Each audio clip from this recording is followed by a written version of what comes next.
the DePaul community has seen for a very long time why diversity, equity, and inclusion matter. And I have to say that at a time when people aren't always willing to use those words. Share your PhD journey and how you became involved with the PhD project. So in 2005, I received this postcard, I'm dating myself, saying, do you want to get a PhD? And so I said, whoa, something to think about. And so I came to Chicago. I sent the postcard back, signaling that I was interested. I came to Chicago 2005 or 6. And so the PhD project has this huge conference for people who are interested. So I attended that, and then for the next year, I labored over whether or not I intended to get a PhD. And so the PhD project supported me in the application process as I matriculated to school. Once I got there, there were resources throughout the time when I became a junior faculty at DePaul, recruited here by Sandra Shelton, who was the first person capped by the PhD project. I started on the same day with Jim Morey and Willie Reddick, who are PhD project alums. So at every point in the journey, PhD project people were there, and the organization to support me all the way from thinking about applying to now being post-tenure. What impact has the PhD project had on your career and personal growth? So that's really interesting to think about because as an academic, we are tasked with research, with teaching, and with service. So I'll focus a lot on the research process. Some of my closest co-authors who have become like my friends are in the PhD project. Some of them are at DePaul.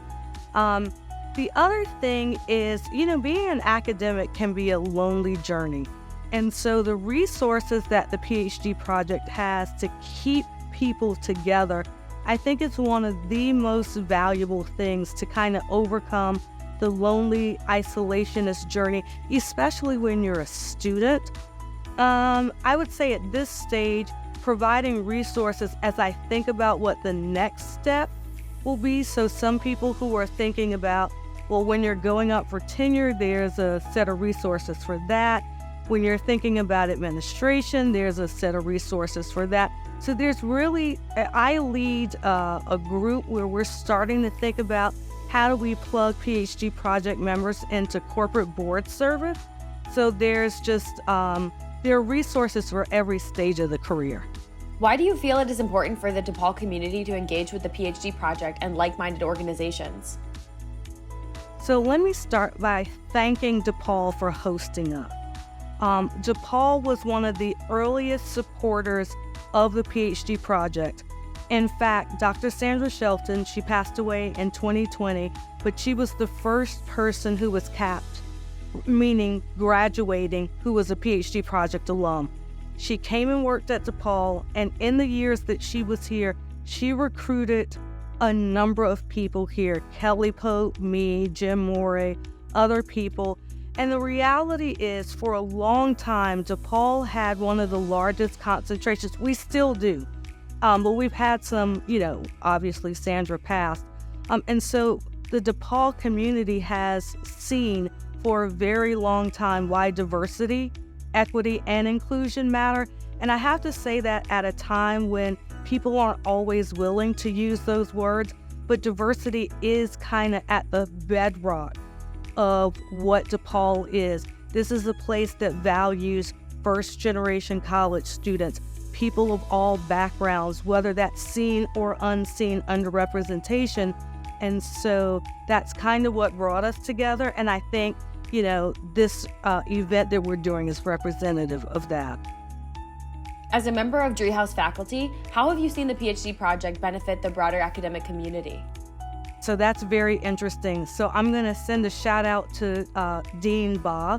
So Dean Baugh came here from University of Connecticut, and one of our old, what we call Hall of Fame members is the dean there, and he set a tone for incorporating diversity within the UConn community. So when Dean Baugh came and was interviewing here, there were formulated ideas that she already had about why diversity mattered and how to incorporate it.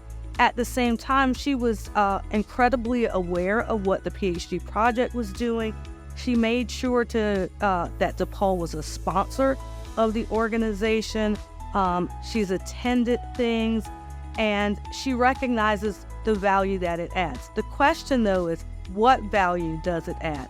So the project supports faculty on their journeys, so making sure that people have the tools to be successful. And so in a university where people need mentorship, sponsorship, guidance, the PhD project provides some of that support in addition to what the school is doing. What advice would you give to aspiring business PhD candidates, especially those from underrepresented backgrounds? Do it. So we often think that being a professor is for other people, no matter what group you come from. This is what other people do. But the reality is everyone has some skin in this game. I mean, to ensure that business is accessible to all communities over the long haul, we need everyone to think about being, a business school professor. Not just a professor, a business school professor, because we are the ones that really get to shape the futures of people who will go into all these kinds of corporate careers that make the world go around. But also even in a nonprofit service, governmental service. And so we have a lot of value add to the community, to the communities we live in, the academic community, and the world at large, I think. How can individuals or organizations get involved with or support the PhD project? So I'll talk about individuals first. If you are interested in getting a PhD, the November conference that I went to 100 years ago is now the March conference. So if you go to phdproject.org, you can find out about the annual conference. In each of the disciplines, we also have these ongoing webinars so that you can find out about someone's journey. So there's one for accounting, finance, econ. I think it's monthly. I do it, but I can never remember. I'm in charge. I never can remember. And a person shares how they went from just aspiring to being a professor. So that's the individual stuff. Organizations, universities in particular, those that benefit from having a diverse faculty just need to log onto the website and commit. But we also need businesses to remember that the folks in front of the classroom influence the people that they hire. And so we have lots of organizations, KPMG, the Federal Reserve Bank, and others that support the mission, and we're always looking for other corporations to join that mission. What are you most looking forward to at the 30th anniversary celebration event at DePaul, and what can attendees expect to take away from it? Okay, so this is going to be shady, but the first thing I'm looking for are the cocktails. Not because it's the cocktails, but that's the time that you get to renew the relationships that you have established with people over, at least for me, almost 2 decades. Because we don't always get to see each other. And a part of the support mechanism is getting people together so that you know each other. So when issues arise, you know who to call, and that gives you an opportunity to keep that going. But one of the things I've been working on for, I guess, now about 5 years is ensuring that PhD project members know that there's a pathway to sitting on corporate boards. Well, not just corporate, nonprofit, university boards. And so we're going to have an activity both in the morning and the afternoon. The morning, I think, is for people who have signaled an interest in board service. And the afternoon, a part of it is for people who don't know anything about it. And then, of course, Kelly Pope is going to deliver, an awesome message. She's been my friend, oh my God, for 30 years. And we landed at DePaul together. She's a part of the reason I came here. So I'm looking forward to what she's doing as well.